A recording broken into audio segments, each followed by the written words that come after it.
तुम्हारी जय तुम्हारी विश्वविद्यालय इलाहाबाद। जय जय तुम्हारी विश्वविद्यालय इलाहाबाद। ज्ञान उद्गम ज्ञान संगम ज्ञान के इतिहास। ज्ञान उद्गम ज्ञान संगम ज्ञान के इतिहास। शत शत नमन है विश्वविद्यालय इलाहाबाद। सुंदरम सत्यम शिवम अवधारणा।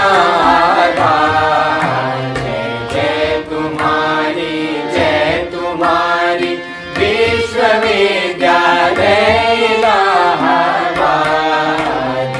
जय तुम्हारी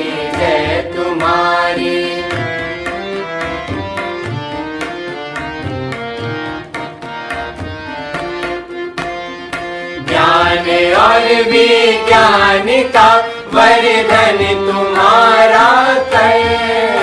साहित्य और संगीत की सेवा तुम्हारा धर्म। सबके लिए सब दिन तुम्हारा खुला शिक्षा द्वार। कर दिया तुमने सभी को योग्यता अनुसार। जय जय तुम्हारी ओम सच्चिदानंद रूपाय विश्वोत्पत्त्यादिहेतवे तापत्रय विनाशाय श्रीकृष्णाय वयं नमः। जन्माद्यस्य यतोऽन्वयादितरतश्चार्थेषु विज्ञेश्वरात् तेने ब्रह्महृदाय आदिकवये मुह्यन्ति यत्सूरयः। तेजो वारिमृदां यथा विनिमयो यत्र त्रिसर्गो मृषा। धाम्ना स्वेन सदा निरस्तकुहकं सत्यं परं धीमहि। यं प्रव्रजन्तमनुपेतमपेतकृत्यं द्वैपायनो विरह कातरया जुहाव। पुत्रेति तन्मयतया तरोभिनेदुः तं सर्वभूतहृदयं मुनिमानतोऽस्मि। ॐ पूर्णमदः पूर्णमिदं पूर्णात् पूर्णमुदच्यते पूर्णस्य पूर्णमादाय पूर्णमेवावशिष्यते। ॐ शान्तिः शान्तिः शान्तिः। ॐ ईशावास्यमिदं सर्वं यत्किञ्च जगत्यां जगत् तेन त्यक्तेन भुञ्जीथा मा गृधः कस्यचित् धनम्। कुर्वन्नेवेह कर्माणि जिजीविषेति शतग्वं समाः। एवं त्वयि नान्यथेतोऽस्ति न कर्म लिप्यते नरे। असुरयानां ते लोकाः अन्धेन तमसावृता तांस्ते प्रेत्याभिगच्छन्ति ये के चात्महनो जनाः। जगत विख्यात इलाहाबाद विश्वविद्यालय प्रयागराज के स्नातक परास्नातक और शोध संवर्ग के प्रिय तेजस्वी छात्रों और छात्राओं, विद्वान शिक्षकगण और वेदांतानुरागी सज्जनों, प्रस्थानत्रयी के अंतर्गत ईशावास्योपनिषद पर हम लोग विगत दिनों से चर्चा कर रहे हैं। ईशावास्योपनिषद के तृतीय मंत्र पर आज हम लोगों को विचार करना है। त्रिविध दुख को नष्ट करने वाले इस महनीय शास्त्र को हम लोग निरंतर चिंतन कर रहे हैं। ऐसा महनीय शास्त्र हम सब लोगों का कल्याण करे। और मैं नित्य बुद्ध शुद्ध बुद्धम तो सत्य स्वभाव परम पिता परमेश्वर से यह प्रार्थना करता हूं कि आज की यह व्याख्यान माला निर्बाध गति से संचालित होने दे। पर्याप्त विलंब हो चुका है और ढेर देर से इधर उधर सेटिंग को लेकर के हम लोग परेशान हैं। तो आइए विचार करें हम लोग पुनः तृतीय मंत्र की द्वितीय पंक्ति पर हम लोग चर्चा कर रहे हैं।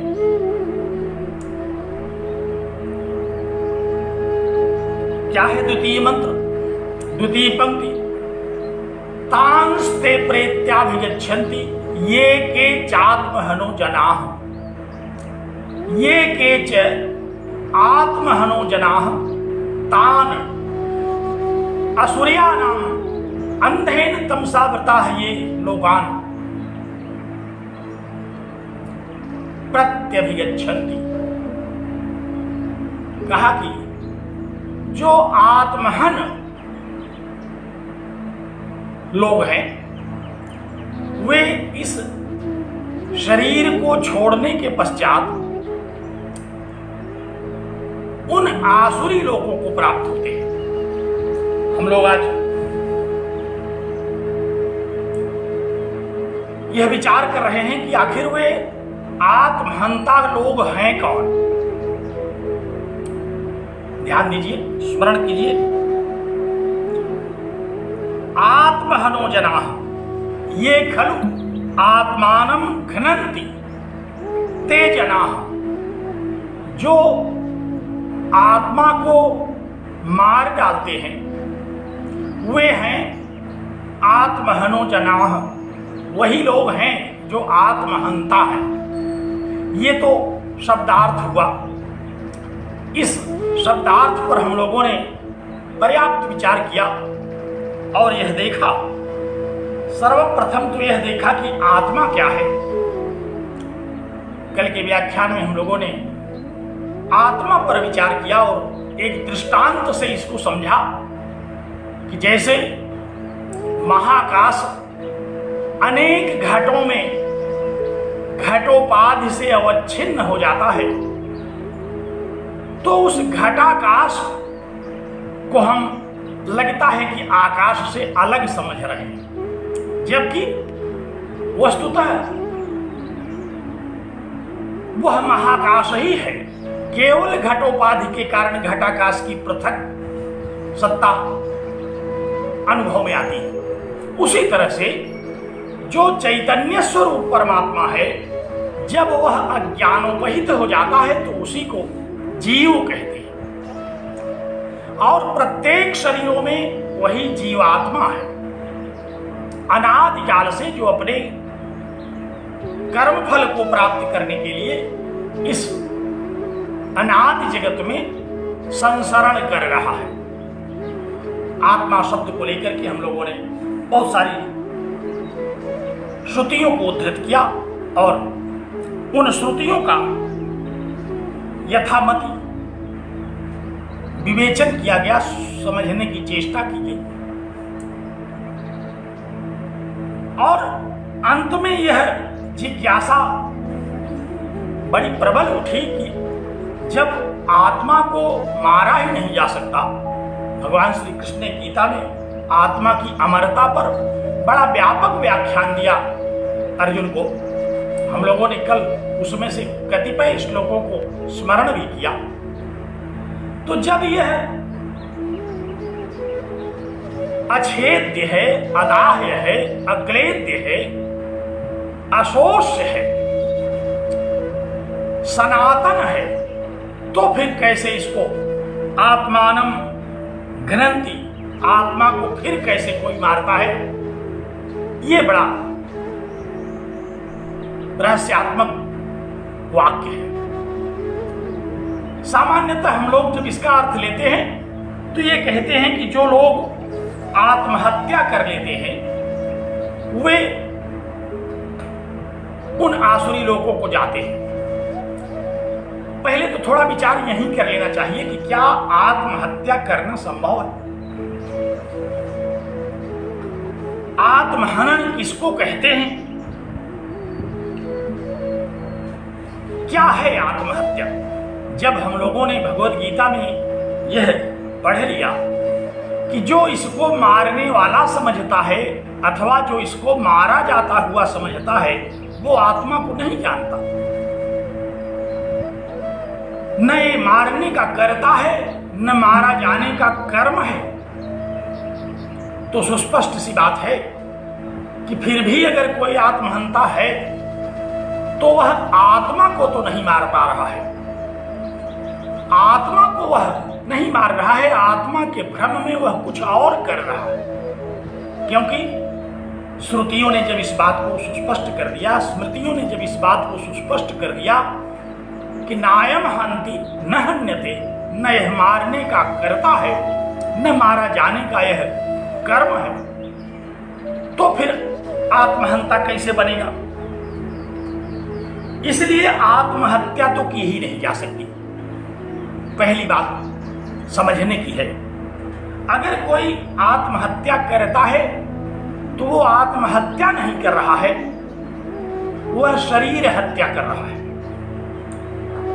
वह शरीर को दंडित कर रहा है, वह शरीर पर आक्रमण कर रहा है, उस पर प्रहार कर रहा है। आत्मा को तो वह न देख पा रहा है न सुन पा रहा है, तो फिर उस पर कैसे प्रहार करेगा? अव्यक्तोयम अचिंत्योयम, वो तो अव्यक्त है, दिखाई नहीं पड़ता। व्यक्त ही नहीं होगा तो कैसे दिखाई पड़ेगा?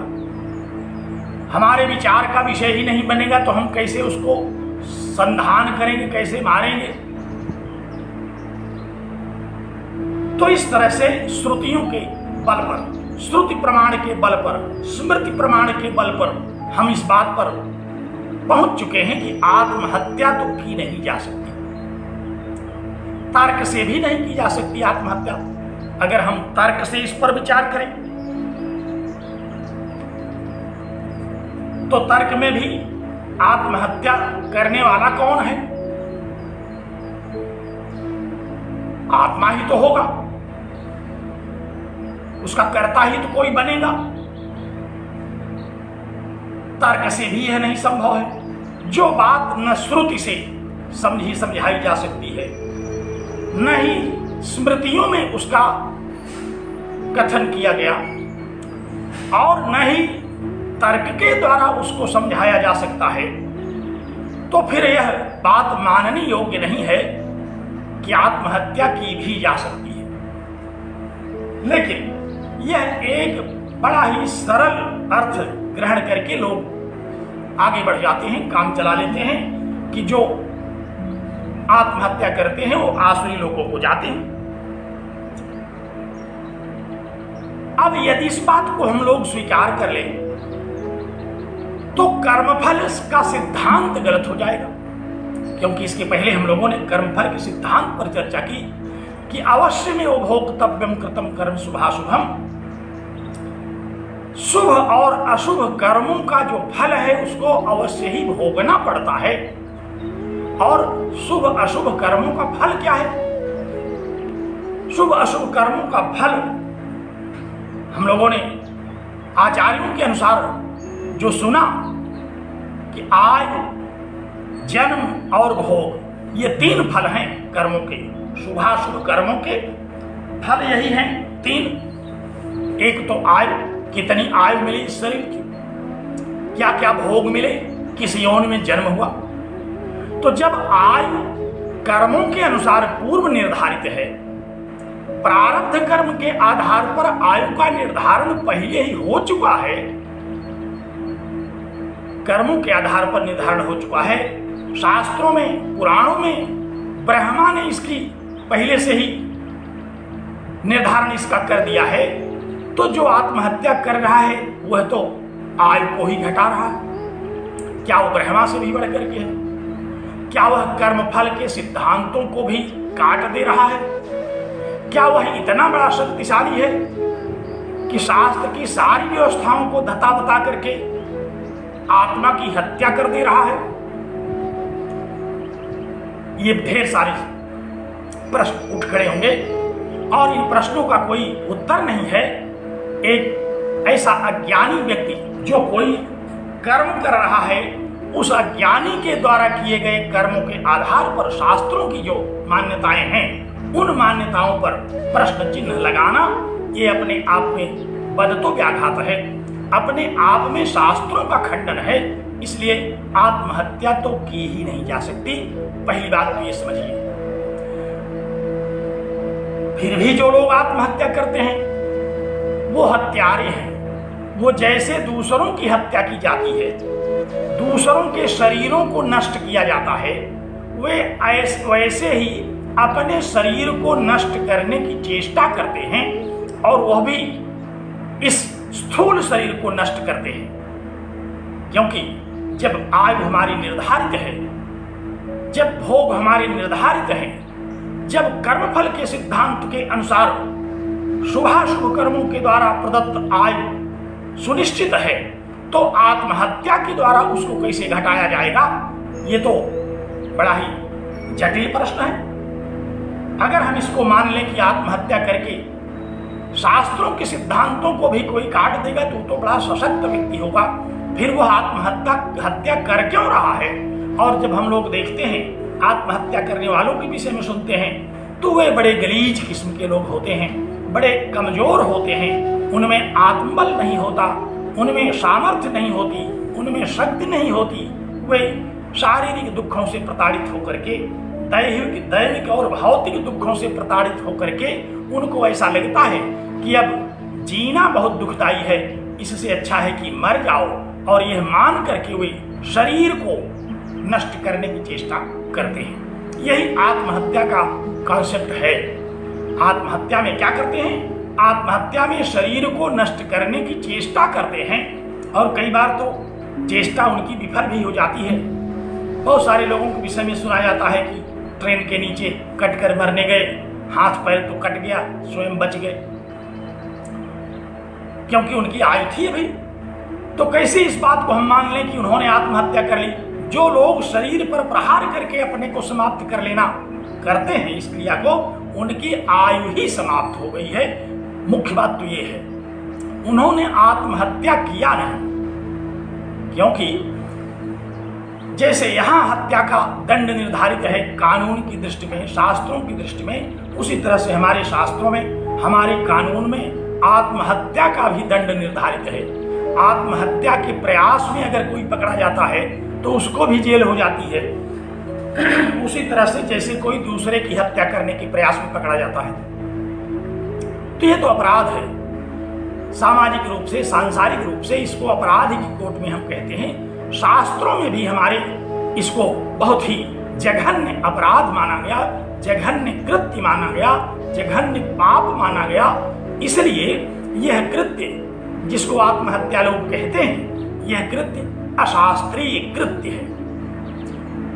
जैसे इसके पहले हम लोग विचार कर रहे थे कि जो लोग शास्त्र विहित कर्मों को नहीं करते वे असुरिया नाम ये लोकाह तान प्रत्यभिगच्छन्ति। जो शास्त्रीय कर्मों को नहीं करते, जो अविहित कर्मों को नहीं करते, वे वहां जाते हैं। तो ये जो महाशय अपने शरीर को नष्ट कर रहे हैं, ये भी शास्त्रीय कर्म नहीं कर रहे हैं, ये भी शास्त्र विहित कर्मों का उल्लंघन कर रहे हैं। इसलिए ये भी उसी लोक के पात्र हैं, वहीं जाना चाहिए इनको।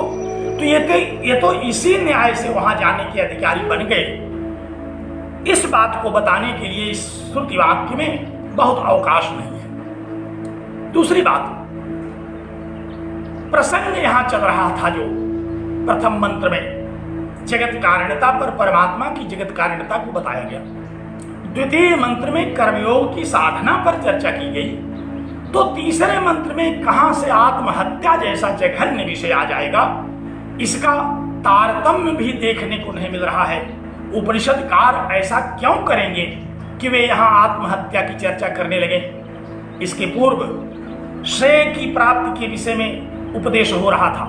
ज्ञान मार्ग से श्रेय की प्राप्ति का उपदेश किया गया प्रथम मंत्र में, कर्म मार्ग से श्रेय की प्राप्ति का उपदेश किया गया द्वितीय मंत्र में। तो आत्महत्या जैसा एक जघन्य विषय यहां प्रतिपादित हो रहा होगा इस मंत्र में, यह भी अपने आप में प्रश्नवाचक है। इसलिए सामान्यतः भले हम इसका तात्पर्य ले लें कि यह आत्महत्या के विषय में निर्धारण करता है कि आसुरी लोगों को प्राप्त करते हैं आत्महत्या करने वाले, परंतु इसका शास्त्रगत दृष्टि से, उपनिषद के मंत्रों के तारतम्य की दृष्टि से, विषय के प्रतिपादन की दृष्टि से, श्रुतियों और स्मृतियों के बल पर भी अथवा तर्क के बल पर भी इस बात को समझना बड़ा कठिन है कि इसको आत्महत्या के रूप में स्वीकार किया जाना चाहिए। इसलिए निश्चित सी बात है कि ये आत्महत्या नहीं है, ये कुछ और है। अच्छा, एक बात और बताएं, बहुत सारी ऐसी आत्महत्याएं हम लोग सुनते हैं कि लोग अपने शरीर को नष्ट कर लिए, लेकिन उनका उद्देश्य बड़ा पवित्र रहा। बड़े बड़े इस देश के बलिदानी सत्पुरुषों ने देखा जबकि राक्षसों से घिरे हुए हैं तो उनके हाथ से न मरने के बजाय उन्होंने स्वयं को गोली मार लिया और इस शरीर को नष्ट कर दिया। तो क्या उन्होंने आत्महत्या कर ली? क्या उन्होंने आसुरी लोगों को जाने का उपाय कर लिया? क्या शास्त्र ऐसा कहेगा?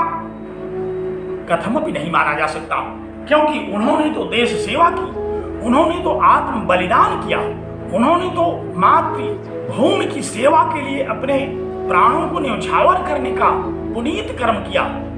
इसलिए भी इसे आत्महत्या की कोट में नहीं किया जा सकता, क्योंकि सामान्यतः देखिए तो उन्होंने भी अपने को मारा, इसलिए अपने को मारना आत्महत्या नहीं हो सकती।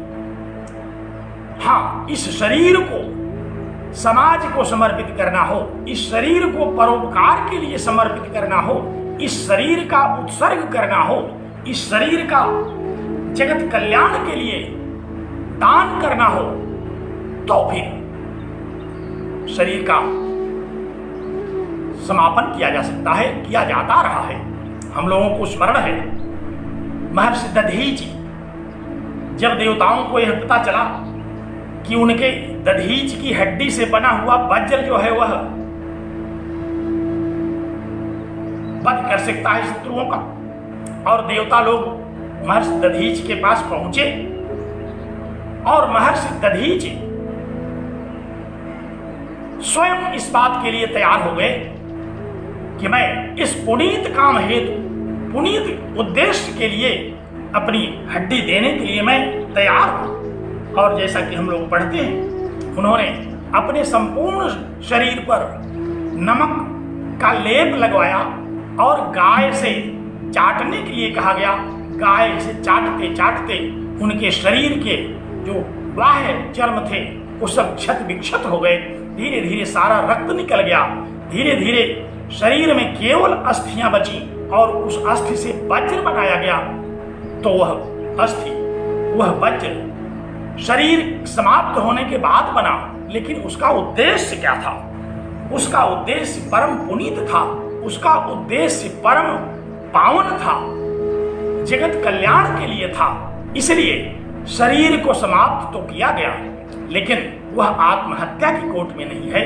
अन्यथा फिर महर्षि दधीच के लिए भी उन्हीं आसुरी लोगों को जाने के लिए शास्त्र कहने लगेगा, ऐसी व्याख्या होने लगेगी जो कि शास्त्रों को अभीष्ट नहीं है, जो हमको अभीष्ट नहीं है, आपको अभीष्ट नहीं है, आचार्यों को अभीष्ट नहीं है। तो शरीर को नष्ट करना किस उद्देश्य से नष्ट किया जा रहा है? शरीर को देश की सेवा के लिए नष्ट किया जा रहा है कि जगत कल्याण के लिए शरीर को समर्पित किया जा रहा है, वह भी इसी तरह की घटना है, लेकिन उसे आत्महत्या नहीं कहा गया, उसकी बड़ी प्रशंसा हुई घोरी घोरी।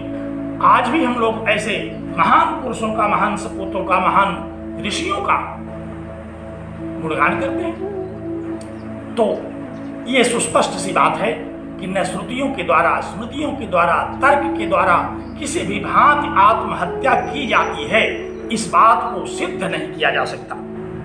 हाँ, कुछ ऐसे मूर्ख हैं जो कि संसार के दुखों से संत्रस्त होकर के जीना नहीं चाहते और वे अपनी शरीर को समाप्त कर देना चाहते हैं, यद्यपि उनकी आयु पूर्ण हो चुकी है। वे अल्पायु हैं, अल्पायु में ही वो अपने आप को समाप्त कर देना चाहते हैं। उनको तो दुख ही बता है, जब इस जन्म में थे तो दुख को भोग रहे थे, और एक जघन्य कृत्य करके उन्होंने भविष्य में भी इस शरीर से जाने के बाद भी दुख को भोगने का और उपाय कर लिया। वे तो शास्त्र विरुद्ध कर्म करने की कोट में आ गए। और ऐसे लोग जो कि शास्त्रीय कर्म नहीं करते, शास्त्र विरुद्ध कर्म करते हैं, अविहित कर्म करते हैं, अकर्म करते हैं, विकर्म करते हैं, उन लोगों के लिए तो असुरया नाम ये लोग उनका विधान तो पहले ही किया जा चुका है। इसलिए सामान्यतः यहाँ आत्महत्या का प्रसंग तो नहीं है। मान लेते हैं हम कि आत्महत्या भी करने वाले बड़े पापी हैं, नहीं करना चाहिए आत्महत्या। किसी भी दशा में आत्महत्या करने का कोई विधान नहीं है, न विधिक रूप से न शास्त्रीय रूप से। फिर भी जो करते हैं वे स्वयं अपने आप के कर्मों का दंड अपने आप दे देते हैं और उस कृत्य के द्वारा अर्जित पाप को आगे प्रेत माने शरीर को छोड़ने के बाद जाकर के पुनः भोगने की तैयारी कर लेते हैं। इसलिए यहां और विचार करने की आवश्यकता है कि आखिर वे कौन हैं जो कि आत्महत्या करते हैं। संसार में हम लोग देखते हैं कि घाटा लग गया, आत्महत्या कर ली, कोई बहुत बड़ी हानि हो गई, आत्महत्या कर लिया, कोई बहुत विकट रोग हो गया, यह सुन लिया उन्होंने कि यह अच्छा नहीं होगा, उन्होंने आत्महत्या कर लिया। तो भय से आत्महत्या कर लिया, क्रोध से आत्महत्या कर लिया, काम के कारण आत्महत्या कर लिया। कई बार ऐसा भी हम लोग सुनते हैं कि ईश्वर की यही इच्छा थी। अरे ईश्वर को इसी प्रकार की इच्छा करना अब रह गया है। ईश्वर ने तो इच्छा किया कि एको हम बहुश्याम, उसने तो इस जगत को बनाया, वह क्यों इच्छा करेगा कि आप अपनी हत्या कर लें। तो यह अज्ञान का विषय है। जो आत्मा को नहीं जानते वे कुछ भी कर सकते हैं और उनको इस प्रकार के कर्मों का जो फल है वह बहुत ही बुरा फल है। उसी फल को प्राप्त करने का यहाँ इस शास्त्र में उल्लेख किया गया। तो संक्षेप में अगर हम कहें तो यहाँ आत्महत्या सामान्यतः जिस क्रिया को हम लोग कहते हैं उसका उल्लेख नहीं है। फिर क्या है? फिर अब यहाँ यह विषय आ जाता है कि जब ये सामान्यतः व्यावहारिक जगत में आत्महत्या के रूप में होने वाली क्रिया नहीं है, क्योंकि शास्त्रीय संदर्भ भी ऐसा नहीं है, तर्क भी ऐसा नहीं कहता, श्रुति भी ऐसा नहीं कहती, तो फिर यह है क्या? आत्महनो जनाः केते आत्महनो जनाः, वे आत्महन जन कौन हैं? वे कौन लोग हैं जो आत्महनन करते हैं?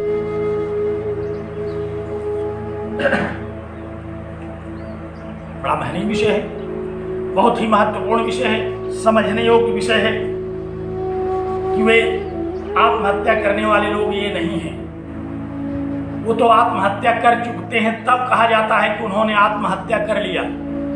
यहाँ तो श्रुति कह रही है कि शरीर को छोड़ने के बाद वे लोग जाते हैं जो आत्महनन करते हैं। तो इसका तात्पर्य यह हुआ कि वो जीवित रहते हुए ही आत्महनन कर रहे हैं।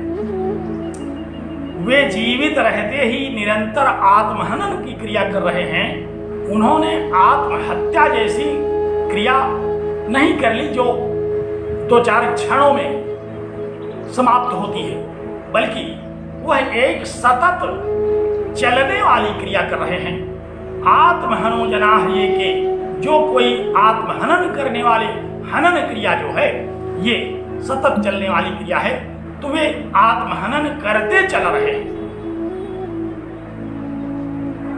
और जीवित रहते ही आत्महनन कर रहे हैं। उनके लिए यह व्यवस्था दी जा रही है कि प्रेत्य जब मरेंगे, जब अपनी आयु पूर्ण करेंगे, तब वे तान लोकान गमिष्यन्ति, तब वे उन लोगों को जाएंगे। अभी तो वे आत्महनन कर रहे हैं, अभी तो वो क्रिया की सन्नद्धता में है, अभी तो क्रिया उनकी चल रही है।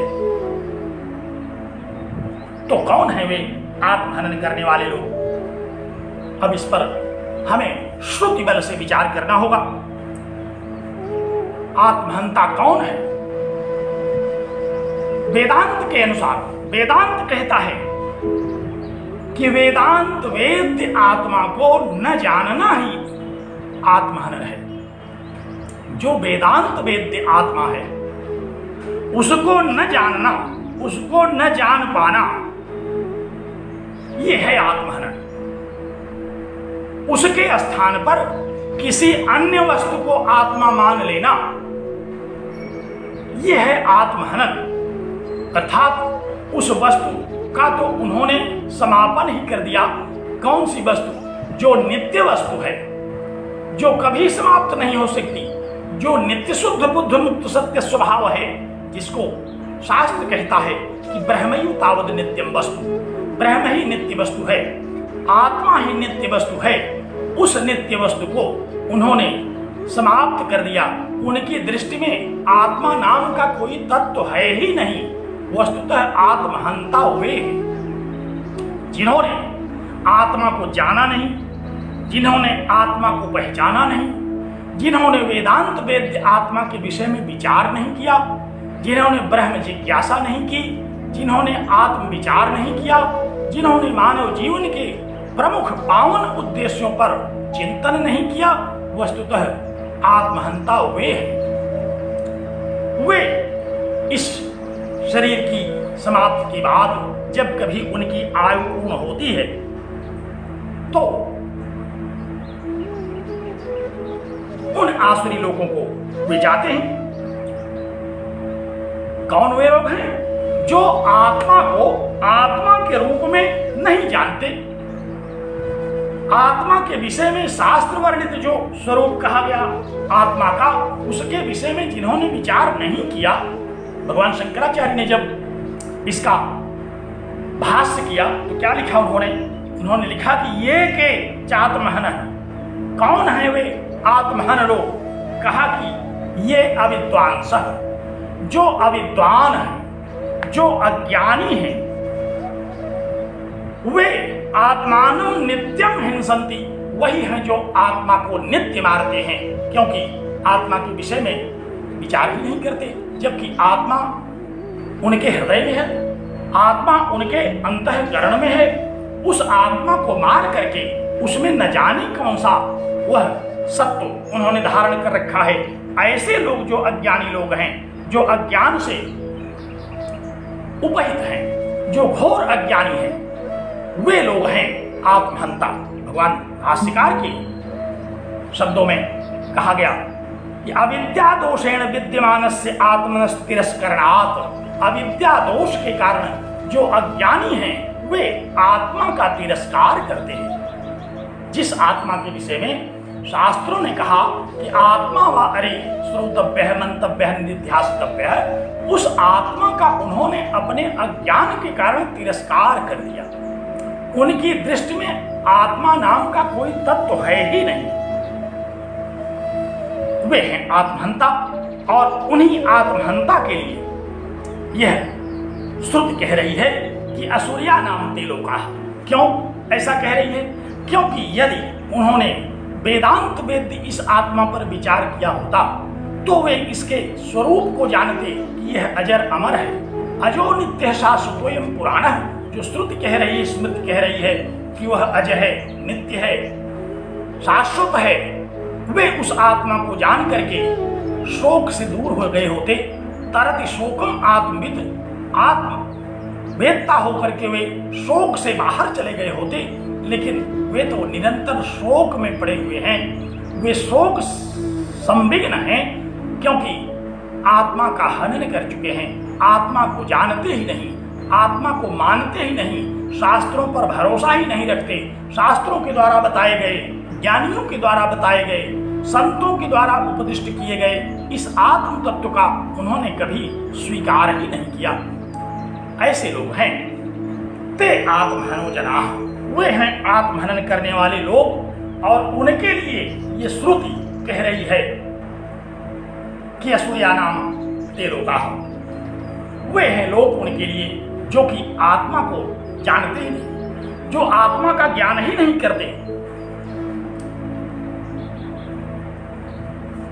भगवान श्री कृष्ण ने भगवद गीता में आरंभ में ही 2 अध्याय में कहा कि क्लैब्यम आत्मगमः पार्थ, नपुंसक मत बनो।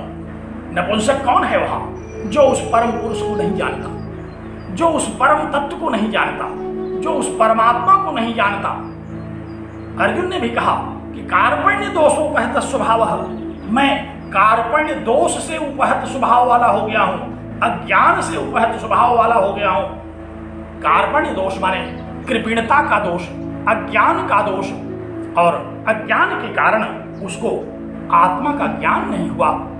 भाष्यकार कहते हैं कि जो महर्षि याज्ञवल्क्य ने कहा, हे गार्गी, जो इस अक्षर आत्मा को जाने बिना इस संसार से चला जाता है वही कृपण है। कृपण माने एक सामान्य अर्थ हम लोग जानते हैं, कृपण माने कंजूस, धन को ही आत्मा मानने वाला, धन को ही प्राण मानने वाला। प्राण चला जाए लेकिन धन न जाए तो उसने धन को ही अजर अमर मान लिया, उसने धन को ही आत्मा के स्वरूप में मान लिया। वो है आत्महंता, वही है कृपण, वही है कार्पण्य दोष।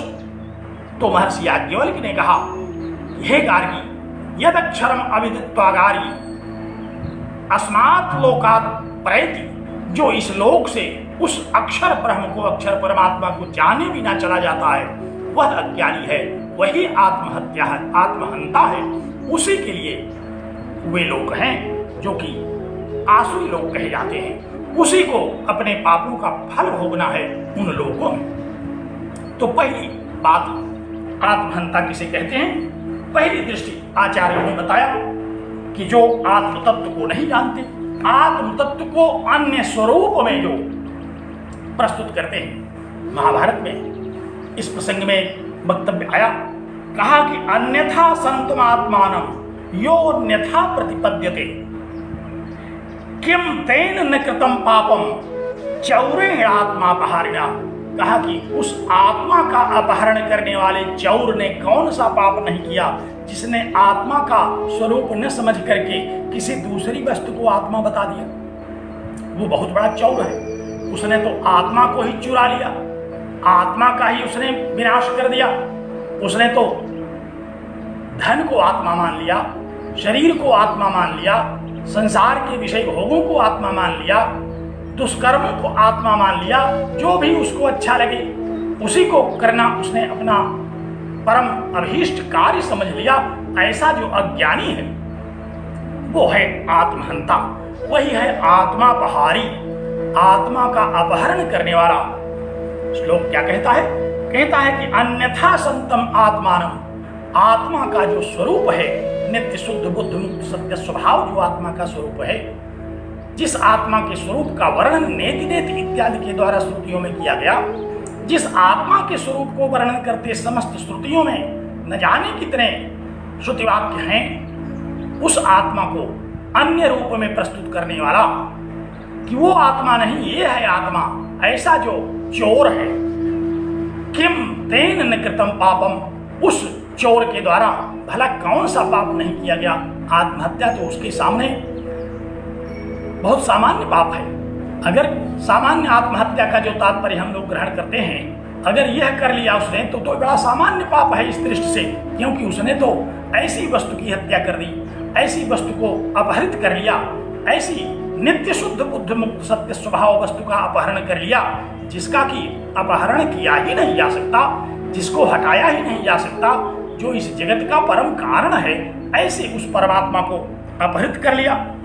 तो सच्चिदानंद परमात्मा को ही जो चुरा लिया, जो आत्मा को ही चुरा लिया, आत्मा को ही हटा दिया, आत्मा के विषय में ही जानने की न इच्छा की न जान पाया, सबसे बड़ा आत्महंता तो वह है। उसको ही आत्महत्या मान लेना चाहिए, उसको ही आत्महंता बता देना चाहिए। जो सोने को पीतल बता रहा हो, जो सोने को तांबा बता रहा हो, ऐसा जो व्यक्ति है सोने का तो उसने वध कर दिया। तो उसी तरह से आत्मा का जो शास्त्र वर्णित आत्मा है, उस आत्मा को न जानना, उस आत्मा को विचार का विषय न बनाना, उस आत्मा को जानने के लिए अपने अंतःकरण को निर्मल करने की चेष्टा न करना, सर्वत्र परमात्मा के दर्शन की साधना न करना, ऐसा जो व्यक्ति है वही आत्महंता है, वही आत्महत्या करता है। वस्तुतः आत्महंता कौन है? शास्त्र कह रहा है कि वही है आत्महंता जिसने आत्मा को मार डाला, जो कि अवध्य है। देहि नित्यम अवध्योयम देहि सर्वस्य भारत। हे अर्जुन, सारे लोगों के देहों में ये अवध्य देही है, उसको भी उसने मार डाला, उसको भी उसने अपहृत कर लिया, उसके विषय में भी उसने विश्वास नहीं किया, जो कि उसका अपना स्वरूप है, जिसके चैतन्य होने के बल पर वह स्वतः को चैतन्य मानता है। उस चैतन्य स्वरूप आत्मा को उसने स्वीकार नहीं किया, तो सबसे बड़ा आत्महंता वही है जिसने आत्मा के स्वरूप को नहीं पहचाना, जिसने आत्मा के स्वरूप को नहीं जाना, जिसने आत्मा के स्वरूप को जानने की चेष्टा नहीं की, जिसने इस संसार में रह करके मनुष्य के स्वरूप को प्राप्त करके आत्मचिंतन नहीं किया, वह है आत्महंता। उस आत्महंता के लिए लिखा गया यहाँ श्रुतियों में कि असुरिया नाम ते लोकाः, वे हैं आसुरी लोग जिनको वहां जाना पड़ता है। प्रथम मंत्र में जिस विषय का उपदेश दिया गया, क्या था प्रथम मंत्र में? प्रथम मंत्र में उपदेश दिया गया कि ईशावास्यमिदं सर्वम, परमात्मा कण कण में व्याप्त है, परमात्मा इस जगत का अभिन्न निमित्तोपादान कारण है। इस विषय को नहीं मानता, जगत का कारण किसी और को बता देगा। परमात्मा कहाँ है उसको पता ही नहीं है। सारे दुष्कर्मों को करते हुए वह यह समझता है कि परमात्मा नहीं देख रहा है, भगवान नहीं देख रहा है। जो भगवान कण कण वासी हैं, जो भगवान समस्त प्राणियों के हृदय देश में रहते हैं, जो भगवान सर्वांतर्यामी हैं, उस सर्वांतर्यामी ईश्वर को न मानना और अपने दुष्कृत्यों को करते रहना, अपने कुकर्म को, अकर्म को, विकर्म को करते रहना, ऐसा जो व्यक्ति है वह है आत्महंता। उसको आत्महंता कहा गया। तो प्रथम मंत्र के द्वारा जो उपदेश दिया गया कि परमात्मा ही सत्य है, इस बात को जिसने स्वीकार नहीं किया वो है आत्महंता। परमात्मा ही इस जगत का कारण है, इस विषय को जिसने नहीं माना वो है आत्महंता।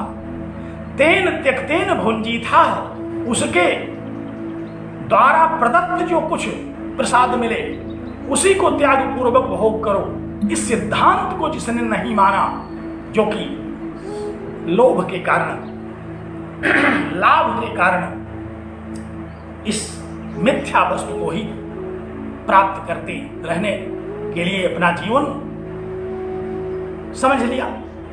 ऐसा जो लोभी है, ऐसा जो कामी है, ऐसा जो क्रोधी है, जिसको त्याग भाव से इस संसार में रहने का शास्त्र वचन नहीं मानना है, वो है आत्महंता। जब शास्त्र कह रहा है कि तेन त्यक्तेन भुंजी था ब्रह्म सत्यम जगन मिथ्या, इसी बात को समझो, इसी बात को धारण किए रहो, लेकिन वह क्या समझता है?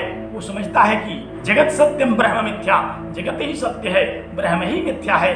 कहाँ होता है ब्रह्म? कई बार लोग पूछते हैं कि आपने देखा है ब्रह्म को, आपने ईश्वर को कभी देखा है? हमको भी दिखा दीजिए ईश्वर को। तो उनको कौन दिखा दे? ईश्वर कोई ऐसी वस्तु तो नहीं है जो मेले में दुकान पर लगाई गई हो कि ले जाकर के हम लोग दिखा दें। तो ऐसे जो लोग हैं जो कि ईश्वर में भरोसा नहीं रखते, जो शास्त्र वचन में विश्वास नहीं रखते, जो इस जगत के परम कारण स्वरूप उस परमात्मा का ध्यान नहीं करते, वे हैं आत्महंता। और इस सिद्धांत को न मान करके मां कृतः कस्य धनम, जब शास्त्र ने कह दिया कि किसी भी व्यक्ति के धन का लोभ मत करो, धन मिथ्या है, फिर भी निरंतर धन को ही परम सत्य मान करके उसी में सदा सतत सन्नद्ध रहना, जिसने अपना कर्म बना लिया, वो व्यक्ति है आत्महंता, क्योंकि उसने शास्त्र की बात को नहीं माना। द्वितीय मंत्र में भी जो उपदेश दिया गया कि कुर्वन्येवेह कर्माणि जिजीविषेत्, शास्त्र विहित कर्मों को करते हुए जीने की इच्छा करो। लेकिन जिसने शास्त्र विहित कर्मों को न करते हुए ही जीने की इच्छा कर लिया, वह है आत्महत्या। क्योंकि जिसलिए वो मनुष्य हुआ, जिसलिए वह मनुष्य का शरीर प्राप्त किया, उसने उसी को छोड़ दिया, क्योंकि न वित्तेन तर्पणी वो मनुष्य है। श्रुति कह रही है कि धन कोई ऐसा विषय नहीं है जिससे कोई अघाया हो, जिससे कोई कभी संतुष्ट हो चुका हो, फिर भी उसी को सत्य मान करके उसी के पीछे लग करके मांग हृदय कस्य धनम, उस शास्त्र की बात को न मानना, उस शास्त्र की बात को न स्वीकार करना, ऐसा जो व्यक्ति है वही है आत्महंता। उसी के लिए, उसी आत्महंता के लिए असुरिया नाम ते लोका, उसी को कहा गया।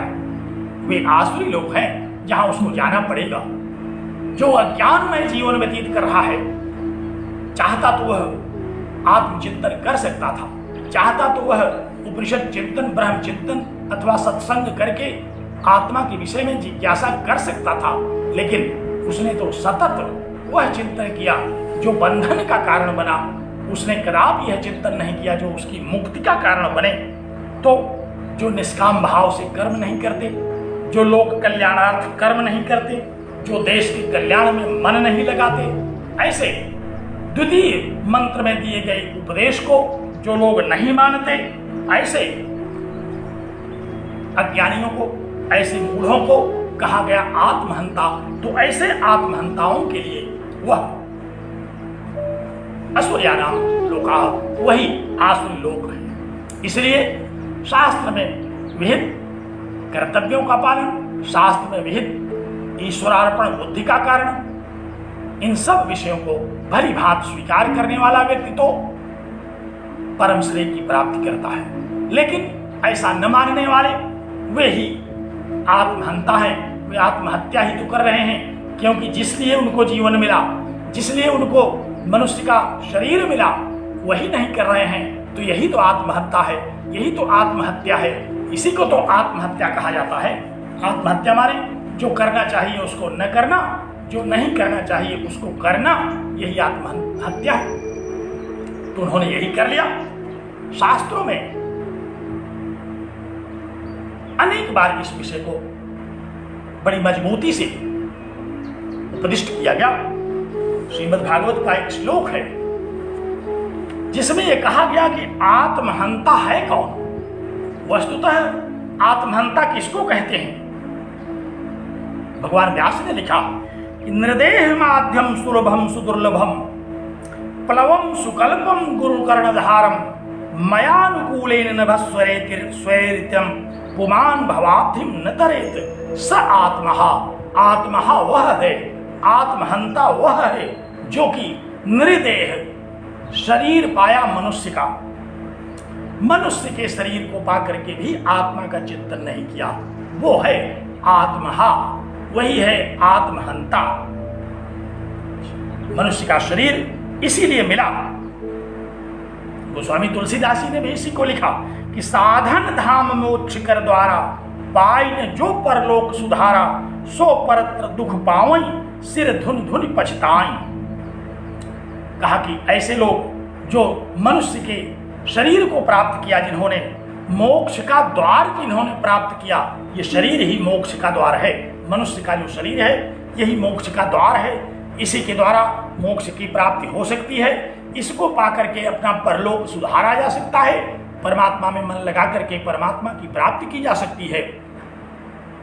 लेकिन जिसने ऐसा नहीं किया और किया क्या, कहा कि काल ही कर्म ही ईश्वर ही मिथ्या दोष लगाए। काल को कहते हैं आजकल समय अच्छा नहीं चल रहा है, आजकल कर्म ही कुछ गड़बड़ हो गया है, ईश्वर ही हमारी नहीं सुन रहा, ईश्वर है ही नहीं। ईश्वर के विषय में लोग व्यर्थ कहा करते हैं, मिथ्या दोष लगाए। इस प्रकार के मिथ्या दोषारोपण करते हुए व्यक्ति अपना सारा जीवन नष्ट कर देता है। ये ही तन कर फल विषय न भाई स्वर्ग स्वल्प अत्यंत दुखदाई। तुलसीदास जी ने कहा कि स्वर्ग में भी जो सुख मिलता है वो भी दुखदाई है। इसलिए इस मनुष्य का जो शरीर आपने प्राप्त किया, इस मनुष्य का जो उद्देश्य है मनुष्य देह का, उसको प्राप्त करिए। क्योंकि मनुष्य का क्या देह उद्देश्य है, मनुष्य के देह का क्या उद्देश्य है? कहा कि निर्देह माध्यम, यही मनुष्य का देह है जो कि सुदुर्लभम, बहुत दुर्लभ है, ये मिलता नहीं। देवता लोग भी मनुष्य होने के लिए इच्छा करते हैं, और क्या नहीं किया? कहा कि गुरु कर्णधारम, इस संसार रूपी भवसागर को पार कराने वाले किसी कर्णधार गुरु को नहीं खोजा। कर्णधार माने नाव जिससे खेई जाती है, नाव जिससे पार लगाई जाती है, उसी को कर्ण कहते हैं। कर्णधार, जो नाविक लोग बांस की या लकड़ी की नाव को इस पार से उस पार ले जाने के लिए बनाते हैं, वही है कर्णधार। कर्णधार माने पतवार। तो ऐसा गुरु नहीं खोजा जो कि उनके लिए इस भवसागर से पार करने के लिए पतवार बन सकते। ऐसा उन्होंने कर्म नहीं किया जो कि मनुष्य होने के लिए विहित है। ऐसा उन्होंने विहित कर्म नहीं किया, शास्त्रीय कर्म नहीं किया जो उनके श्रेय को प्राप्त कराने में उनकी मदद कर सके। ऐसा उन्होंने नहीं किया। ऐसा न करने वाले लोग जो हैं वही हैं आत्महंता, वही हैं आत्महत्या करने वाले, वही हैं उस आसुरी लोक को जाने वाले। तो आत्महंता कौन है? शास्त्रों के अनुसार कहा आत्महंता वही है जो आत्मा पर विचार न करे, जो शास्त्र पर विचार न करे, जो कि शास्त्र वर्णित विधि से मानव जीवन के उद्देश्य को न समझे, वो है आत्महंता। उसी को आत्महंता कहते हैं। जिसने शास्त्रों में परम श्रेय की प्राप्ति कराने का जो उपाय बताया गया उसको कभी सुना नहीं, जिसने परमात्मा के सगुण और निर्गुण स्वरूप के वर्णन को कभी सुना नहीं, जिसने परमात्मा के स्वरूप को कभी पढ़ा नहीं, कभी उस पर चिंतन नहीं किया, वो है आत्महंता। उसी ने अपने अस्तित्व को समाप्त कर दिया। मनुष्य जो मानव अस्तित्व था उसको समाप्त कर दिया। ऐसे आत्महंता के लिए वे आसुरी लोग हैं। तो आत्महंता कौन है? इस पर शास्त्रों ने बड़े व्यापक उपदेश दिए। केवल सामान्य रूप से आत्महत्या करने के लिए जिसको हम लोग आत्महंता मान लेते हैं वह आत्महंता नहीं है। वस्तुतः आत्महंता वही है जो कि आत्मा पर विचार न करे, परमात्मा पर विचार न करे, ईश्वर में आस्था न रखे, अपने कर्मों को, सत्कर्मों को न करे, पशु की तरह विषय भोगों में, विषय वासनाओं में, संसार में अज्ञान पूर्ण कर्मों को करने में अपने जीवन को बिता दे, वही है आत्महंता। क्योंकि अब दोबारा मनुष्य के शरीर को वह प्राप्त नहीं कर पाएगा, इसलिए उसने आत्महत्या तो कर ही लिया।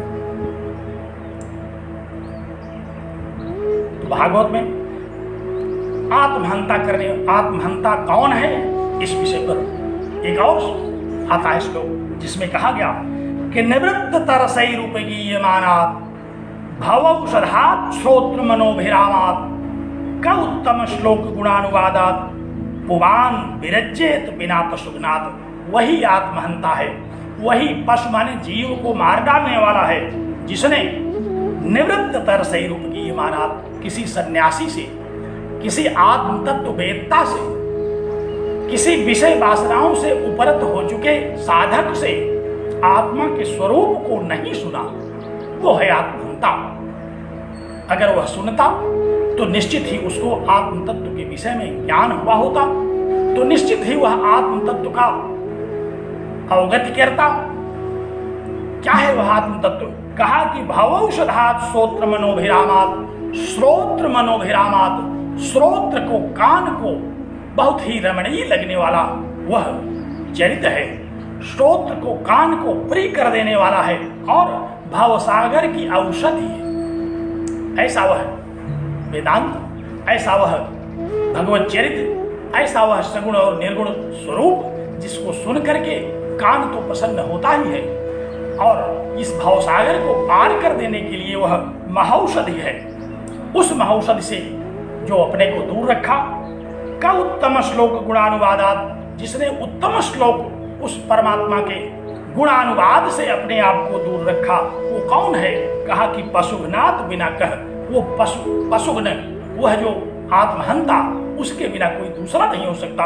आत्महंता तो वही है जिसने आत्मा की सत्ता पर प्रश्न चिन्ह उठाया, जिसने ईश्वर की सत्ता पर प्रश्न चिन्ह उठाया, जिसने अज्ञान में अपने सारे जीवन को नष्ट कर दिया, जिसने शास्त्र विहित कर्मों को नहीं किया, जिसने सत्संग नहीं किया, जिसने सच्चरित्रतापूर्ण आचरण नहीं किया, ऐसा है वह व्यक्ति, ऐसा है वह आत्महंता।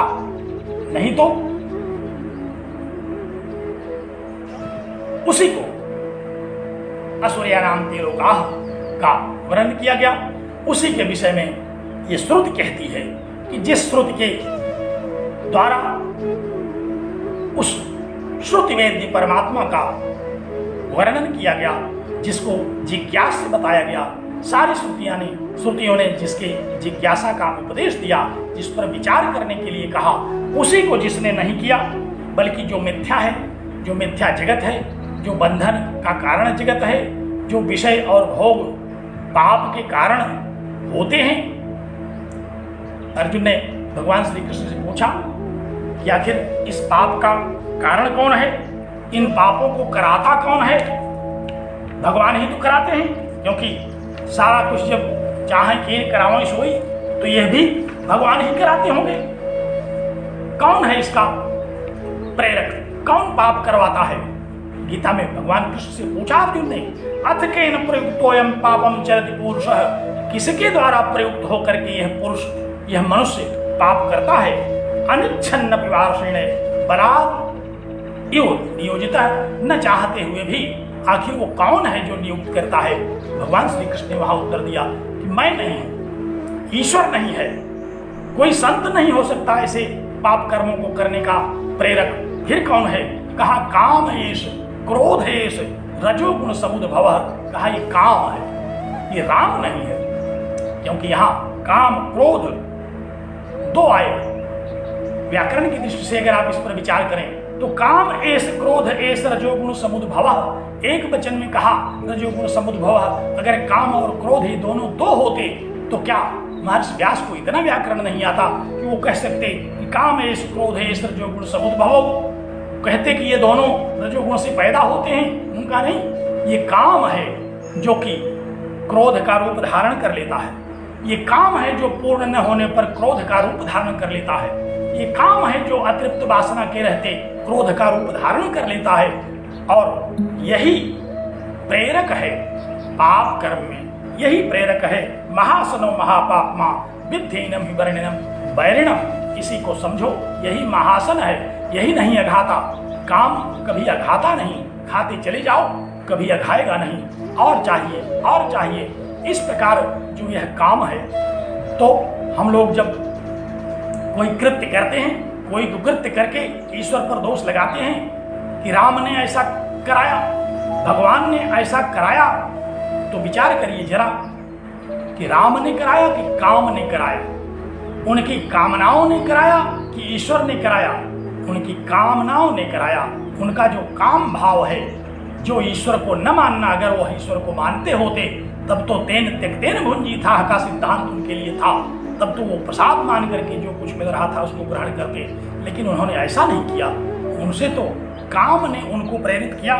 तो काम के द्वारा प्रेरित होने वाले, राम में आस्था न रखने वाले, ईश्वर में आस्था न रखने वाले, आत्मा में आस्था न रखने वाले, शास्त्रों में आस्था न रखने वाले, कर्तव्य कर्मों का ज्ञान न रखने वाले, कर्तव्य कर्मों को करने में आस्था न रखने वाले जो लोग हैं, वे हैं आत्महंता। जो ऐसे ईश्वर का, ऐसे परमात्मा की कथा को नहीं सुनते, ऐसे लोग हैं। अगर कथा भी सुनते होते तो कथा सुन करके कम से कम उनके अंतःकरण में कुछ निर्मलता आती, लेकिन उन्होंने ऐसा भी नहीं किया, क्योंकि कथा सुनने से भी चित्त निर्मल होता है। एक आचार्य ने कथा शब्द की जो व्युत्पत्ति की, कहा कि के ब्रह्मणि आस्था यया सा कथा। ब्रह्म में जिसके द्वारा आस्था उत्पन्न होती है वह कथा है। के ब्रह्मणि, का माने ब्रह्म, तो के सप्तमी विभक्ति का रूप है, के माने ब्रह्मणि। तो ब्रह्म में आस्था यया, जिस वृत्तांत को सुनने से ब्रह्म में, ईश्वर में, शास्त्र में आस्था हो, उसी को कथा कहते हैं। तो कहा कि जिसने कथा नहीं सुना, जिसने उस उत्तम श्लोक का गुणानुवाद नहीं सुना, न किया, ऐसा जो व्यक्ति है, कह पशुघ्नात् अन्यः, वह आत्महंता के अतिरिक्त भला कौन होगा, वही आत्महंता है। तो आत्महंता कौन है, इस विषय पर शास्त्रों ने बड़ी व्यापक चर्चा की। मुझे ये लगता है कि आत्महंता कौन है, इसको आज ही बता पाना थोड़ा शीघ्रता होगी। इस पर एक दिन हम लोग पुनः चर्चा करें कि आखिर आत्महंता है कौन, क्योंकि सबसे बड़ा प्रश्न उसमें अभी एक ये उठेगा कि हम लोग कहाँ हैं। कहीं हम तो आत्महंता के कोट में फंसने नहीं जा रहे हैं, कहीं हम तो आत्म तत्व को जो जाने हैं वही आत्म तत्व है, कोई दूसरा है, कहीं हम इस घटना में शामिल तो नहीं होने जा रहे हैं। इसलिए इस विषय पर हम लोगों को एक बार और पुनः बैठना पड़ेगा, इस पर हम फिर से विचार करने की इच्छा रखते हैं। तो कौन है आत्महंता? जो 2-3 बातें हमने बताई शास्त्रों के आधार पर, संतों के उपदेशों के आधार पर, शास्त्रों के द्वारा कही गई, उनके साथ ही आत्महंता और कौन लोग हैं और मनुष्य आत्महंता होने से कैसे बचे, इस पर हम लोगों को एक चर्चा और आवश्यक है। तो मैं सोचता हूं कि अगले व्याख्यान में कौन है वे आत्महंता लोग और हम उससे बच निकलें, हम उसमें सम्मिलित ना हों। कम से कम इतना परिश्रम किया जा रहा है तो आत्महंता तो न हो, आत्महंता की संज्ञा से युक्त तो न हमको शास्त्र कर दे। इस संज्ञा से बचने के लिए हम लोगों को एक चिंतन, एक दिन का समय और देना होगा। तो अगले व्याख्यान में हम लोग बैठते हैं, फिर इस मंत्र को उसी दिन हम लोग संपन्न करके फिर आगे बढ़ते हैं। तो आइए मंगलाचरण करें। ओम पूर्णमदः पूर्णमिदं पूर्णात् पूर्णमुदच्यते पूर्णस्य पूर्णमादाय पूर्णमेवावशिष्यते। ओम शांति शांति शांति।